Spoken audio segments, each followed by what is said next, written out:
अगर कोई चोरी नहीं थी, प्रशासन ने, सिक्योरिटी ने इतना इंतजाम क्यों नहीं किया? इतनी फोर्स है, अभी इलेक्शन की फोर्स गई नहीं है यूपी से, तो आखिरकार अधिकारी क्यों नहीं कर रहे थे? क्या वजह है कि बिना सिक्योरिटी, बिना इतने इंतजाम के ईवीएम्स जा रही हैं? और ईवीएम्स के बारे में ये मानना है कि किसी भी वेयर हाउस में रखी हो या किसी भी स्ट्रांग रूम में रखी हो, तो बिना प्रत्याशी के जानकारी के आप मूव नहीं कर सकते हैं। अगर आपको ईवीएम्स को मूव करना है तो कम से कम जो प्रत्याशी चुनाव लड़ रहे हैं उनकी जानकारी में होना चाहिए। और सोचिए, मुख्यमंत्री आवास से प्रमुख सचिव, मुख्यमंत्री जगह जगह फोन कर रहे हो और डीएम्स को बता रहे हो। ये घबरा गए उसी दिन जिस दिन अखबारों में कुछ जगह आया कि कहीं पार्क की सफाई हो रही है, कहीं घर की सफाई हो रही है।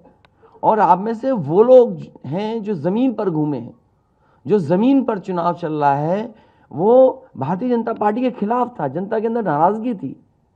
ये जो कल एग्जिट पोल आए हैं, मैं एग्जिट पोल पर बोलना नहीं चाहता था, लेकिन जो एग्जिट पोल आए हैं वो कहीं ना कहीं परसेप्शन ये क्रिएट करना चाहते हैं कि हाँ, भारतीय जनता पार्टी जीत रही है, जिससे वो चोरी भी करें अगर, वो भी ना पता लगे कि हाँ चोरी हुई है। इसीलिए अगर हमने वोट दिया है तो मैं अपने नौजवानों से, किसानों से और आम लोगों को कहूंगा कि उतनी हमारी जिम्मेदारी बनती है कि वोट को हम बचाएं। अगर वोट नहीं गिना जाएगा तो लोकतंत्र कहां जाएगा? और ये लोकतंत्र की आखिरी लड़ाई है। मैंने कई बार कहा कि उत्तर प्रदेश का चुनाव लोकतंत्र की आखिरी लड़ाई है। इसके बाद तो जनता को क्रांति करनी पड़ेगी, तभी बदलाव आएगा। इसलिए मैं अपने पार्टी के लोगों से और जो सच्चे ईमानदार, सच्चे सिपाही हों, सच्चे अधिकारी हों, सच्चे पत्रकार हों, कम से कम आगे आएं और लोकतंत्र को बचाने के लिए खड़ा हों।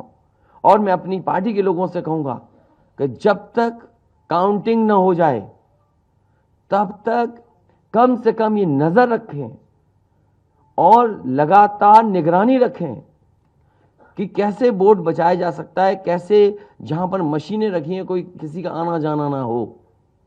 ये लोकतंत्र के लिए बहुत ही खतरे का समय है।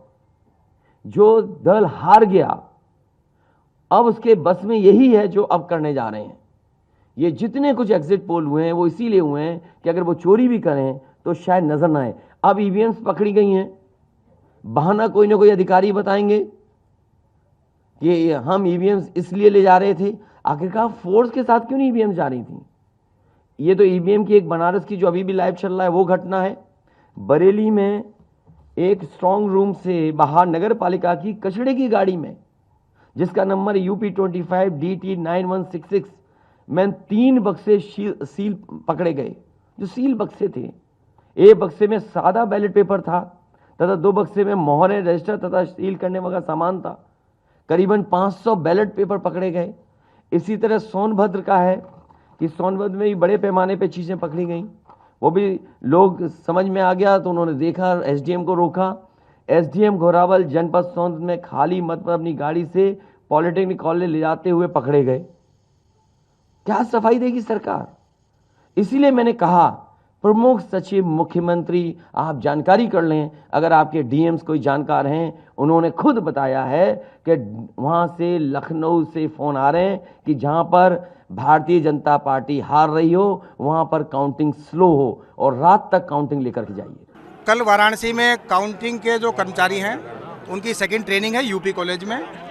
यूपी कॉलेज में हैंड्स ऑन प्रशिक्षण के लिए ईवीएम मशीन ले जाई जा रही थी।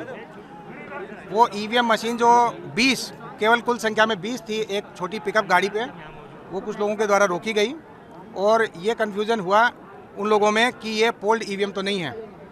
बाद में वो धीरे धीरे इतने लोग यहाँ इकट्ठे हो गए, यहाँ सारे मजिस्ट्रेट आए, सारे अधिकारीगण आए, उन्होंने समझाया, परंतु भीड़ होने की वजह से अब सारे प्रत्याशियों को और पॉलिटिकल पार्टी के जो अध्यक्ष हैं उनको बुलाया गया है कि स्पष्ट कर लें जो ईवीएम ले जाई जा रही थी वो ट्रेनिंग की थी। मेरे पीछे ये कंट्रोल रूम है, पूरा का पूरा जो स्ट्रॉन्ग रूम है, जो पोल्ड ईवीएम है ये सारी उसी में रखी हुई हैं, इसकी पूरी बैरिकेडिंग है।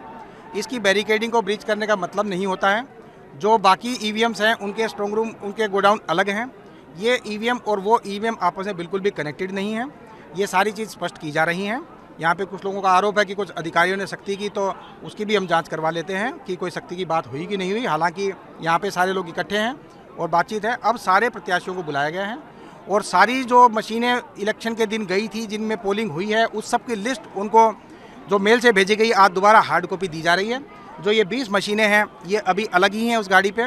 उनके सारे नंबर उनके साथ मैच करवा के दिखा दिए जा रहे हैं कि ये मशीन उन लिस्ट में नहीं है जो पोल पे गई थी। ये प्रशिक्षण की मशीनें अलग होती हैं। प्रशिक्षण के नंबर हैं, जिनके प्रशिक्षण पहले काउंटिंग के पोलिंग के दौरान हुए थे, वही काउंटिंग के दौरान हो रहे हैं।